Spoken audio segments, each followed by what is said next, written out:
Hello and welcome all. आज इस video series में हम देखेंगे पार्टनरशिप। अगर आप देखोगे पार्टनरशिप कोई सेपरेट टॉपिक नहीं है, it just an extension of ratio, proportion and variation.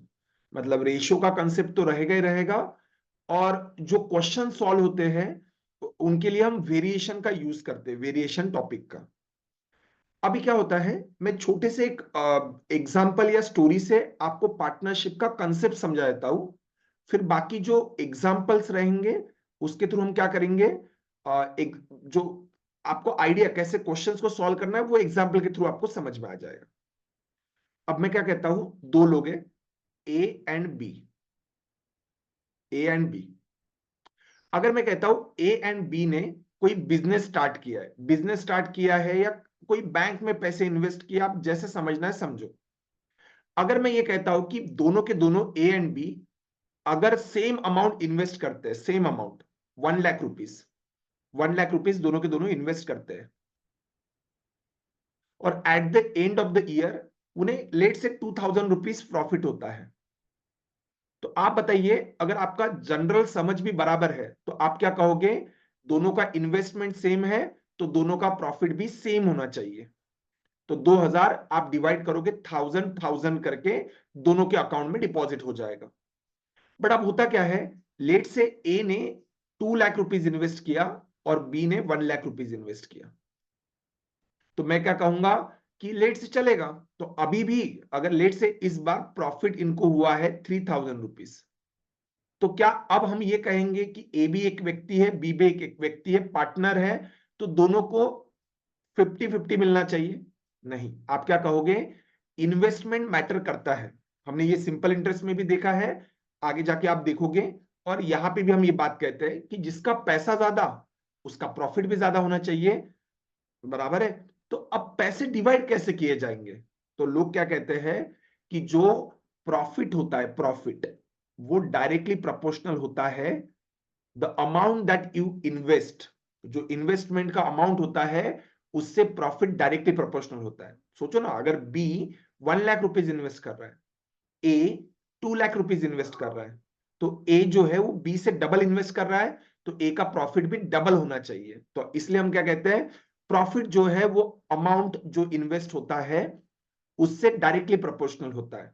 तो इसलिए हम प्रॉफिट जो होता है उसको हम कैपिटल वर्ड यूज कर देते हैं, कैपिटल। जो प्रॉफिट होता है वो कैपिटल से डायरेक्टली प्रोपोर्शनल होता है। अब दूसरा एक पॉइंटर आता है कि ठीक है, ए और बी का अमाउंट अलग अलग है तो इसलिए ऐसा होगा। तो लेट से ए और बी ने कहा कि ठीक है, हम 1 लाख रुपीज इन्वेस्ट करते हैं।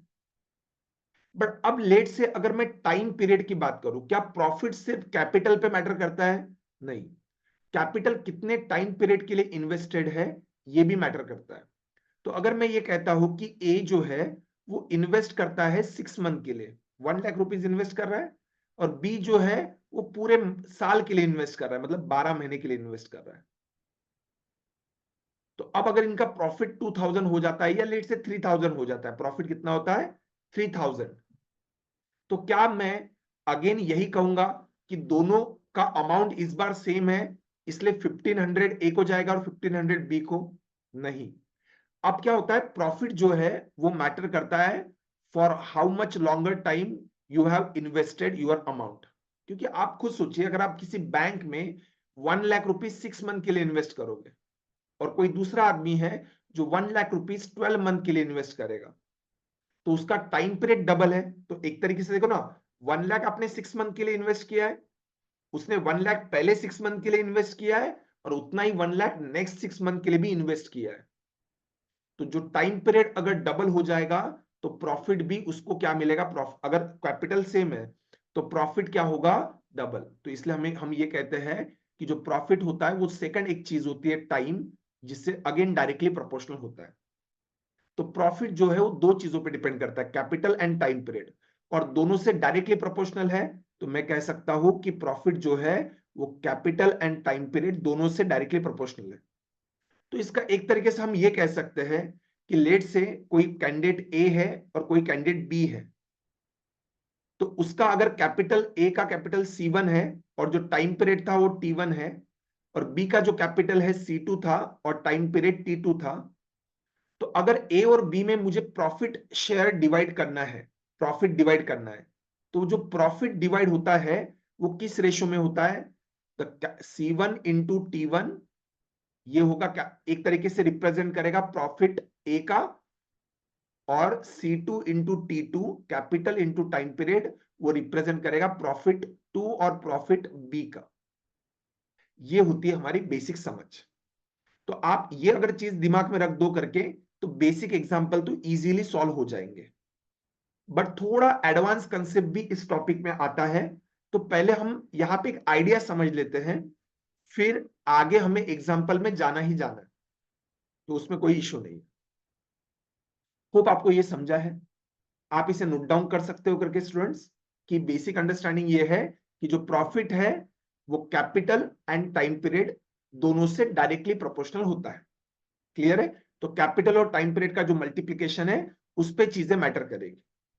देखो अभी मैं 2-3 सीनेरियो डिस्कस करता हूं, तो उसमें आपको चीजें और समझ में आएगी। कंसेप्ट समझना पहले जरूरी है, एग्जाम्पल तो अगले वीडियो में हम देख ही सकते हैं। मैं स्क्रीन क्लियर करके लिख रहा हूं, आप चाहे तो वीडियो पॉज कर सकते हो एंड नोट डाउन कर सकते हो अगर कुछ इसमें आपको इंपॉर्टेंट कीवर्ड्स लगे तो। ठीक है, अब आप देखो, मैं दो लोग लेता हूं, जैसे ए एंड बी। ए ने कहा कि मैं बिजनेस में कितना इन्वेस्ट कर रहा हूं, 2000 रुपीज इन्वेस्ट कर रहा हूं। एक छोटा सा बिजनेस है जिसमें ए ने कहा कि मैं 2000 रुपीज इन्वेस्ट करूंगा। वही बी ने क्या कहा, बी ने कहा कि मैं इन्वेस्ट करूंगा 3000 रुपीज। ए ने क्या कहा, मैं सिर्फ पहले 8 महीने के लिए इन्वेस्ट कर सकता हूं बिजनेस में, एक साल में सिर्फ 8 महीने के लिए। बी ने क्या कहा, मैं पहले 6 महीने बिजनेस में नहीं इन्वेस्ट कर सकता, मैं लास्ट 6 मंथ में अपना अमाउंट इन्वेस्ट करूंगा। तो जब प्रॉफिट डिवाइड, अगर लेट से प्रॉफिट, अगर मैं पूछूं कि प्रॉफिट किस रेशो में डिवाइड होगा दोनों के बीच में, तो प्रॉफिट का अगर रेशो निकालना है, तो अब मैं क्या कहूंगा, the profit that A will receive and the profit that B will receive will be in the ratio the capital that they have invested and the time period, इनका मल्टीप्लीकेशन जो रहेगा इस रेशो में। मतलब सीधा सीधा है, हम लोग क्या कर रहे हैं कि 2000 अगर किसी ने इन्वेस्ट किया 8 मंथ के लिए, तो एक तरीके से 2000 इंटू 8 क्या होता है पता है, 16,000।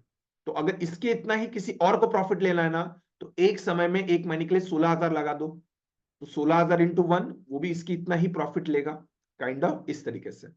और जो बी है वो क्या कहेगा, मैं 3000 इन्वेस्ट कर रहा हूं 6 मंथ के लिए। देखो कैलकुलेशन में ये जीरोस ऐसे यहीं पे काट कैंसिल कर देना, इससे कैलकुलेशन थोड़ा आसान होगा। अब मैं ये कह सकता हूं कि 2 से यहां पे भी डिवाइड कर सकता हूं मैं, तो 3 इंटू 3 9, और यहां पे आ जाएगा 8। मतलब ए और बी का जो प्रॉफिट है वो 8:9 के रेशियो में डिवाइड होगा। मतलब ए को हर 8 रुपए मिलेंगे तो बी को 9 रुपए मिलेंगे। उसके बाद आपको दिया रहेगा कि टोटल प्रॉफिट इतना हुआ, लेट से टोटल प्रॉफिट इन लोगों को हुआ है 1700, कितना हुआ है 1700, तो बताओ ए का हिस्सा कितना आएगा।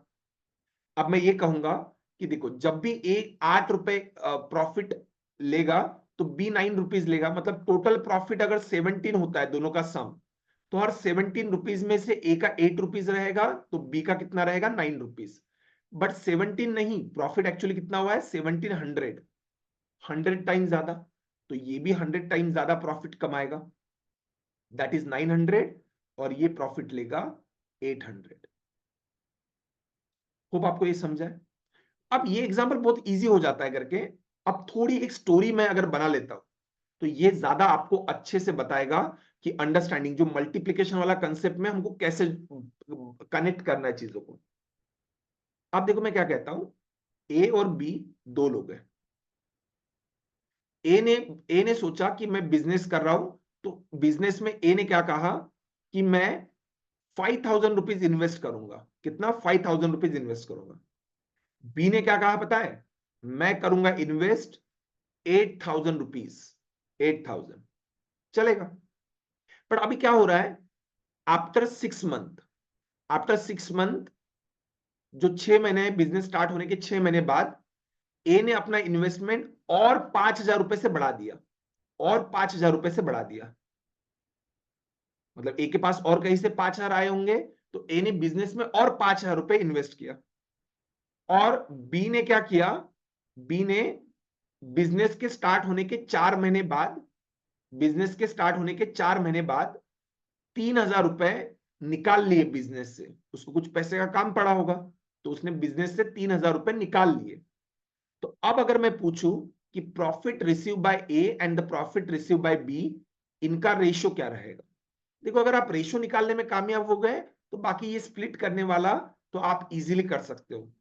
एग्जैक्ट वैल्यू सेट करना मेरे लिए अभी मुश्किल होगा, एग्जाम्पल में बराबर वैल्यू फिक्स कर चुके हैं, तो वहां पे कैलकुलेशन भी बराबर फिक्स रहेंगे। तो मुझे बस रेशियो आपको समझाना है। अब आप देखो, क्या मैं ऐसा कह सकता हूं, अब आप देखो, अब हिसाब कैसे लिखना है। अब आप बोलोगे C1T1:C2T2 करना पड़ेगा करके, बट आप समझो कि उसका ए का capital over the time 1 year के बिजनेस में, लेट से 1 ईयर का बिजनेस था, तो पूरे साल भर में उसका अमाउंट फिक्स सेम नहीं था करके, पूरे टाइम पीरियड के लिए अलग अलग था। तो बराबर हिसाब कैसे करना कि देखो, पहले उसने 5,000 रुपीज ए ने इन्वेस्ट किया है, पर वो पहले 6 महीने के लिए था, तो आप ऐसे मल्टीप्लाई करो कि कैपिटल एंड ये 6 महीने के लिए था, तो एक तरीके से उसका 5,000 × 6, सिंगल अगर कोई 30,000 रुपए इन्वेस्ट करता है तो इसके पहले 6 महीने इतना प्रॉफिट वो भी कमा लेगा। प्लस करना, प्लस, और अब ये कहना कि आगे जाके इसने 5,000 इन्वेस्ट किए, पर देखो ना, इसके पहले वाले 5,000 रुपए भी तो थे ना करके। अब यहां से आगे इसके एक्चुअली कितने इन्वेस्टेड है बिजनेस में? 10,000, पहले के 5,000 और ये वाले नए 5,000 बन के हो गए 10,000। अब 10,000 अगले 6 मंथ के लिए, 1 ईयर का अगर बिजनेस है, तो मैं ये कहूंगा कि 10,000 रुपए अगले 6 महीने के लिए इन्वेस्टेड है। तो इसका जो प्रॉफिट का जो रिप्रेजेंटेशन है वो ऐसे बनेगा, capital time period plus another capital into another time period. तो जो भी टोटल टाइम पीरियड है उसको ऐसे लिखना है आपको। अब वही बी का अगर मुझे लिखना है तो मैं क्या कहूंगा, 8,000 पहले 4 महीने के लिए थे, तो कैपिटल इंटू टाइम पीरियड, ये हो गया। प्लस अब इसके बाद क्या हो रहा है, इसने 8,000 में से 3,000 निकाल दिए, तो अब इसके आगे इसका इन्वेस्टमेंट कितना बचा है? 5,000 रुपए। तो 5,000 will be invested for the next 8 month, अगले 8 मंथ के लिए इन्वेस्टेड है उसके, क्योंकि उसने आफ्टर जस्ट 4 मंथ उसने क्या कर दिया था, 3,000 रुपीज विड्रॉ कर दिए थे बिजनेस में से। तो 5,000 रुपीज जो है वो उसने क्या कर दिया, अगले 8 मंथ के लिए इन्वेस्टेड है, क्योंकि उसने 8,000 में से 3,000 निकाल दिया। तो आगे कंटिन्यू उसके 5,000 है। इसके केस में क्या हुआ था, पहले के 5,000 तो थे और 5,000 रुपीज और इन्वेस्ट किए गए, तो for the next 6 month 10,000 for the next 6 month. तो इस हिसाब से कैलकुलेशन रहेगा। तो अब जस्ट क्या करना है करके, रेशियो बनाना है बराबर, 5,000 × 6 it will become 30,000, 10,000 × 6 it become 60,000। सो जो प्रॉफिट ऑफ ए है वो क्या होगा, एक तरीके से 90,000 पे डिपेंड करेगा। मतलब सीधा सीधा है कि ए ने एक तरीके से 90,000 एक महीने के लिए लगाने के हिसाब से पैसा लगा दिया है, काइंड ऑफ ऐसा भी आप बोल सकते हो। आप देखो 8,000 × 4 become 32,000, 8 × 4 32, yes, plus 5,000 × 8 40,000, so it become 72,000। सो ए और बी का जो प्रॉफिट है वो इस रेशियो में डिवाइड होना चाहिए। 3 0 get cancel, 8 9 into the 8 9 into the 10 and 2 into the 5 2 into the 4। सो ए और बी का जो प्रॉफिट होगा वो किस रेशियो में डिवाइड होगा, वो डिवाइड होगा 5:4। तो मेरा कहने का मतलब ये है कि आपको ऐसा सवाल में दिया रहेगा कि ए ने इन्वेस्ट किया, फिर बी ने इन्वेस्ट किया, टाइम पीरियड्स कुछ अमाउंट कुछ टाइम पीरियड के लिए, फिर अगले टाइम पीरियड के लिए कुछ अलग अमाउंट है। तो time period, respective time period and respective capital, इनका मल्टीप्लीकेशन करने हैं सारे, एंड उनको क्या करना है, ऐड कर देना है। तो वो रिप्रेजेंट करता है ए का प्रॉफिट, वैसे ही बी का रहेगा, हो सकता है सी का आएगा, इस तरीके से। होप आपको कंसेप्ट समझा है। अब ये जो कंसेप्ट मैंने आपको बताया उसके ऊपर नेक्स्ट 6 to 7 एग्जाम्पल जब हम डिस्कस करेंगे तो उसमें आपको आइडिया अच्छे से क्लियर होगा। पार्टनरशिप क्वेश्चन, और क्वेश्चन बहुत इजी है, बहुत टफ टॉपिक नहीं है। जो इजी टू मॉडरेट एग्जाम होती है उसमें एक आध बार दिखाई देता ही। टफ एग्जाम में थोड़े हो सकते हैं क्वेश्चन का लेवल ऑफ डिफिकल्टी ज्यादा है, उससे ज्यादा इस टॉपिक में कुछ भी नहीं है। तो बस कैलकुलेशन बराबर करना है, डन, चलेगा। नेक्स्ट वीडियो में हम एग्जाम्पल स्टार्ट करने वाले प्रैक्टिस के लिए। Thank you.